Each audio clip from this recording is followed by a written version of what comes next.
Nuk funksionon me pyetje përgjigje. Ajo kërkesa juaj. Po. Dakor pra.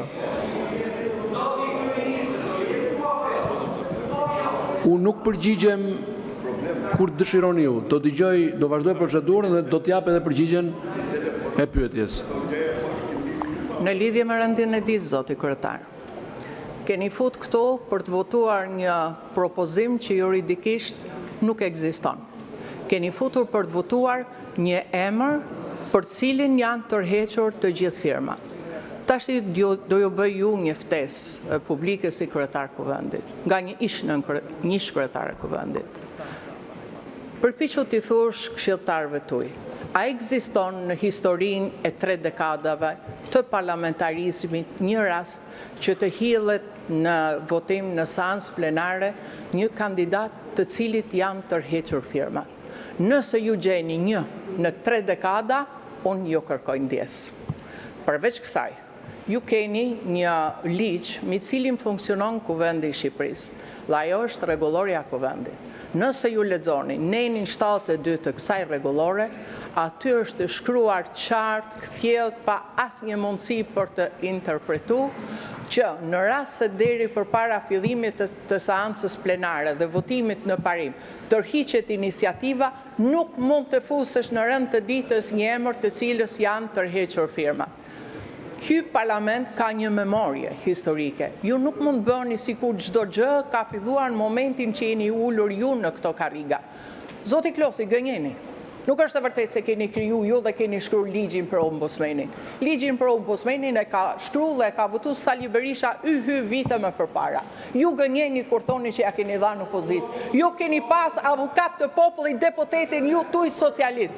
Ju gënjeni kur thoni se drejtësia është e pavarur. Ja, këtu keni deputetin që e keni pas për vetingon. E keni përdorur për të hequr të gjithë ato që mendoshit se nuk ju shërben ju, dhe pastaj e keni ba. E keni ba deputet. E keni ba shërptor të pushtetit. Ky nuk mund të jetë avokati i popullit. Ky është avokati i pushtetit. Dhe nëse as avokatin e popullit ju nuk e lëshoni, masi keni marrë dhe keni uzurpu të gjitha institucionet të ashtu quajtura të private, po kjo është narkoshtet, absolutisht është narkoshtet. Kjo është vetëm narkoshtet, që nuk ngopet kur me një majorancë të vjellur në votat e kaluara. Faleminderit, zoti Balla.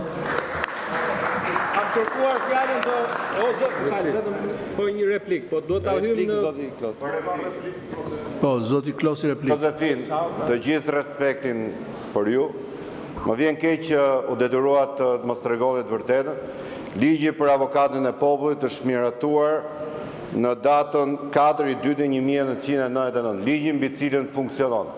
Ligj i cili i dha mundësinë këtij parlamenti që avokatin e popullit ta zgjidhë me 84 mandat. Pra, është krijuar mbas Kushtetutës 3. Dhe ne të dy, Josefin, unë dhe ti, kemi qenë negociator të 2001-shit, kur kemi negociuar marrëveshje ndërmjet 2 kryetarëve të partive, e cila qëndron mbi atë filozofi që thash, të dorëzojmë pushtet për të bërë shtet. Presidenti i Republikës dhe dakordësia për avokatin e popullit është bërë në atë marrëveshje ku dikush tjetër koleg ka qenë aty prezent, përfaqësuesi i OSBE-s, dhe është vullneti i mazhorancës socialiste, që vjen dhe sot. Por ju bëni përsëri një gabim trashanik.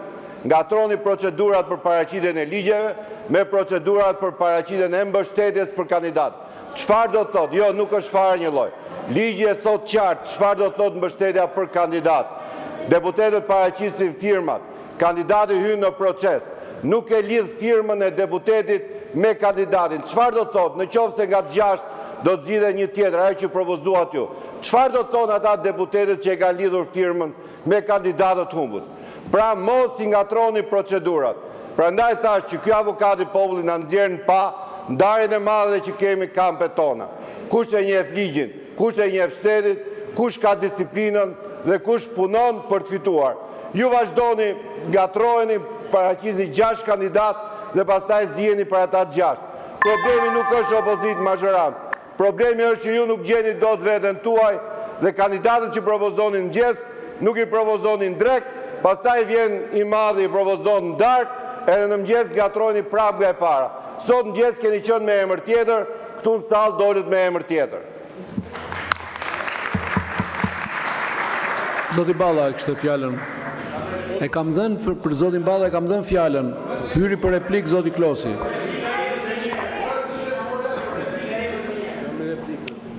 Nuk ju përmendë juve zoti. Zoti kryetar, ky moment i rendititës është më i rregulluari në rregulloren e kuvendit. Ka ardhur një kërkesë për ndryshim të rendititës. Spostim, heqje, si doni ju. E keni sjell sipas rregullores 24 orë përpara. Deri më tani, zoti kryetar, jemi në shkelje të hapur të rregullores se ende nuk kemi dëgjuar argumentin përse duhet ta heqim këtë çështje nga rendititës. Kanë marrë fjalën disa, njëri thot i bie patkojit, tjetri i bie goshtës. Asnjëri prej folësve deri tani nuk ka sqaruar publikun përse kjo çështje duhet iki nga rendititës. Dëgjova batuta, dëgjova tallje, njëri fliste për Lepuj, po hyt ke Lepujt, duhet flisni edhe për Zagarët, sepse Lepuri në pritë e qitë Zagari. Dhe po hyt këtij diskutimi, bujrum se ju lexojun, do ju lexojun listën pastaj. Ju lexojun listën. Ti flet për Lepuj, unë do flas për Zagar, po i hyt kësaj pune. Prandaj ta tregojun. Po, tani. Ju that këtu, madje në letrën që citoi kryetari i kuvendit, keni cituar progres raportin, thoni aty depolitizimi, se emërtesa të politizuara. T'ju them të drejtën, mua më vjen keq që ju talleni me një të persekutuar politik si Besim Drejgjoni.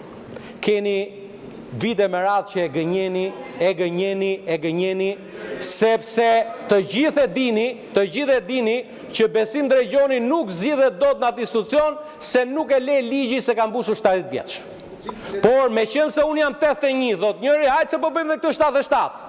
Por nuk bëhet dot, nuk të le ligji. Ju talleni me Adriana Kalam, po ti s'merr vesh ka ligjet, po do ta shpjegoj unë. Po, patjetër. Ky zotëria duhet dali për jashtë, unë e ndërpres fjalën derisa të nxirrni për jashtë zotrin. Faleminderit, nxirre për jashtë atë zoti kryetar.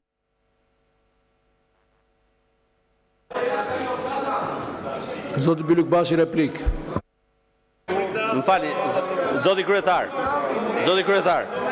me që zoti Klosi, zoti kryetar, ka mundësi ta rivesh, ka mundësi, ka marrë fjalën riveje kohën, lutem. S'po flas dot. Një minut. Se ka Faleminderit. Me që zoti ka një propozim nga kryetari i një grupi parlamentari Partisë Socialiste për një pushim ndërprerje seance. Konsumojnë replikën ndërprej. Ka propozim për ndërprerje seance. Pushim 10 minuta. Po pushim molla.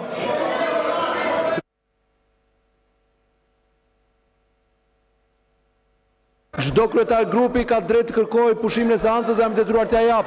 Kush është këtu koncencioni? S'ka koncencion.